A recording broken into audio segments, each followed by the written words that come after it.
लगातार हम चुनाव प्रचार कर रहे हैं, लगातार हम जनता के बीच में जा रहे हैं, लगातार हम जनता को समझा रहे हैं कि 5 तारीख को अपना कीमती वोट गलत जगह ना दें, क्योंकि उनका कीमती वोट अगले 5 साल की दिशा तय करेगा शहर। फिलहाल आपने भाषण के दौरान कहा कि अगर काम नहीं किया तो आपकी जुत्ती। बिल्कुल, मैं ये बात बोल रहा हूँ कि अगर 5 साल बाद मैं अगर इनके बीच में आऊँ तो नज़र से नज़र मिला के बात करूँ, अगर मैं गलत करूँ तो इनका जूता होगा, मेरा सर होगा। ये विकास के दावे तो बहुत से नेता करते हैं।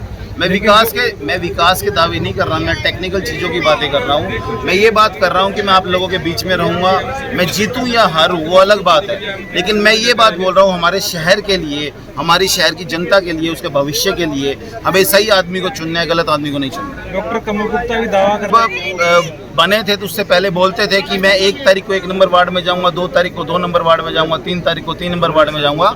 तो आप हिसार की जनता से पूछ सकते हैं कि वो कौन सी तारीख को कौन से वार्ड में गए हैं, या अब हिसार की जनता आपको बता देगी। उन्होंने मैनिफेस्टो जारी किया है जिसकी वो बात कर रहे हैं, तो क्या हिसार की जनता ने उनको 2 बार मौका नहीं दिया? 10 साल लगातार उनको हिसार की जनता ने अपना आशीर्वाद दिया, मौका दिया, तब वो मैनिफेस्टो कहाँ था? आज वो मैनिफेस्टो 20 साल के बाद लेके आ रहे हैं वो। तब उनके पास सरकार थी, ताकत थी, मंत्री थे, तब उन्होंने हिसार की जनता के लिए क्यों नहीं सेवा करी, क्यों नहीं काम किए? अगर उन्होंने काम किए होते तो फिर वो 2014 में चुनाव क्यों आते?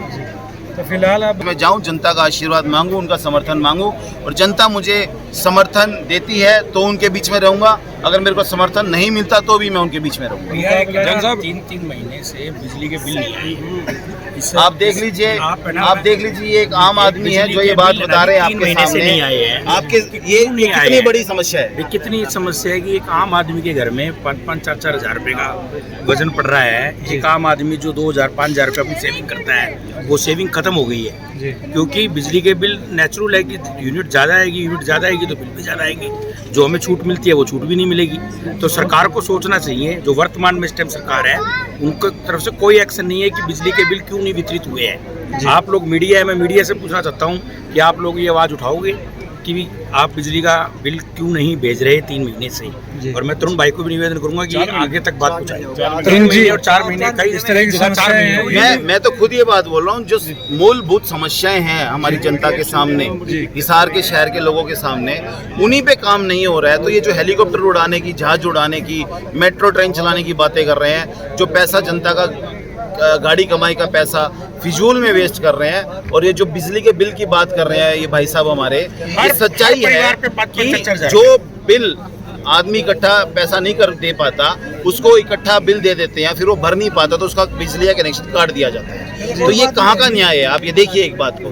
तो ये सब चीज़ें जो है ये सरकार बिल्कुल जनता को इग्नोर कर रही है, इसलिए जनता भी अब इस सरकार को इग्नोर करने जा रही है, और आने वाला जो समय है वो नया होगा, अच्छा होगा और युवाओं का होगा। जन साहब, एनडीसी को लेके पहले एक व्यक्ति आपके ही लाइव के अंदर भड़क रहा था, आज इन सज्जन पुरुष है, इन्होंने बिजली का मुद्दा उठाया है। ये लगातार लोग आपके सामने आ रहे हैं। ये लोग भड़क नहीं रहे, ये लोग अपनी समस्या बता रहे हैं। उस दिन जिस व्यक्ति ने एनडीसी का मुद्दा उठाया तो वो बता रहा था कि मैं पिछले 1-1.5 साल से चक्कर काट रहा हूँ नगर निगम के, जो बिजली का बिल भरता है 3 महीने बाद कहीं ना कहीं वो भी थोड़ी सी लापरवाही करके ये भी बिल नहीं आएगा नहीं आएगा, वो सोच के कंफ्यूजन में रहता है। तो 3 महीने उसके ऊपर स्लैब भी बढ़ जाता है, उसके ऊपर फाइन भी लग के आता है, और कहीं ना कहीं फिर वो अगर भरने में असमर्थ है तो उसका बिजली का कनेक्शन काट दिया जाता है। आज आपको हौसला इस आज की सभा से मिला? बिल्कुल, आज की जो सभा थी यहाँ पर मेरे को बहुत बड़ा समर्थन मिला है, बहुत मेरे अंदर कॉन्फिडेंस आया है कि हिसार की जनता अब की दफ़ा गलत आदमी को नहीं चुनेगी, सही जगह वोट देगी और हिसार का विकास करेगी। सुभाष चंद्रा जी ने जो है चंद्र प्रकाश जी का समर्थन कर दिया आदमपुर में, और यहाँ पर सावित्री जिंदल को समर्थन दिया है। क्या ये कयास लगा तो कांग्रेस में जाएगी जीतने के बाद? नहीं, देखिए ये जो बड़े बड़े घराने हैं ना, बड़े बड़े उद्योगपति है, ये जनता को मूर्ख समझते हैं। ये जनता को मूर्ख समझते हैं कि यहाँ पर हम उसका समर्थन कर दें, वहाँ पर उसका समर्थन कर दें। खुद का बेटा बीजेपी से लड़ रहा है, समर्थन कांग्रेस वालों से ले रखा है, जाएंगे कहाँ पर, नहीं जाएंगे कहाँ पर, इस बात का किसी को नहीं पता है। ये सिर्फ जाएंगे अपने महलों में जाएंगे, मैं आपको बता रहा हूँ, अपने महलों में रहेंगे। इनको पार्टी से, सरकार से, जनता से कोई मतलब नहीं है। इनको अपने निजी व्यवसाय बढ़ाने हैं, निजी काम करवाने होते हैं इनको। जिंदल पुल का मैं मुद्दा पहले भी बता चुका हूँ, जिस तरीके से अपनी पावर का मिसयूज करके जिंदल पुल को सांप की तरह बना दिया। ऐसे ही दोबारा अगर इनके पास पावर आएगी तो किसी और पुल को ये सांप की तरह बना के अपना खुद का फायदा लेने का काम करेंगे। जैसे ही अजय सैनी जी ने आपको समर्थन दिया सर, इस समर्थन से क्या आपको कोई मजबूती मिलेगी? बिल्कुल, वो अजय सैनी जी का समर्थन मिलने के बाद हमारी ताकत डबल नहीं 11 गुनी हो गई है। कहते हैं ना 1 और 1 11 होते हैं, तो अजय सैनी जी और मैं ये भी उसी नेचर के आदमी है, सच्चाई बोलते हैं। मैं भी उसी नेचर का आदमी हूँ, सच्चाई बोलता हूँ। मैं एक बात बोलता हूँ अक्सर, मैं हारूं या जीतूं मैं जनता के बीच में रहूंगा। तो ये बात आपको कोई दूसरा कैंडिडेट नहीं बोलेगा। और जितने मुद्दे मैंने उठाए हैं सभी कैंडिडेट जो दूसरे कैंडिडेट हैं उसी बात को लेके आज आगे चल रहे हैं। सबसे पहले जो मैंने आज इस हिसार की जनता का दुख था, जो पब्लिक के सामने उनका दुख उनके सामने रखा, मीडिया के सामने रखा, तो ये मेरे ऊपर जितना पॉलिटिकल प्रेशर है, बड़े बड़े घरानों से प्रेशर है, मेरे को पता है मेरी फैमिली के ऊपर, मेरे दोस्तों के ऊपर कितना उन लोगों का प्रेशर है, क्योंकि उनको पता है हाँ उनकी जड़ें खोखली हो चुकी है। हिसार की जनता उनको अब की बार विश्वास नहीं जताएगी। जैन साहब, आज आपका शिव कॉलोनी में प्रोग्राम था और आपको उसी फाटक से जाना पड़ा जिस फाटक को हमने नाम दिया है हादसों का फाटक। क्या आप उम्मीद करते हैं, जनता उम्मीद करें आपसे कि जैसे आप बनकर आएंगे तो तुरंत प्रभाव से सूर्यनगर फाटक उसका काम है वो हिसार की जनता का आशीर्वाद मेरे साथ रहा और मुझे उन्होंने ताकत दी।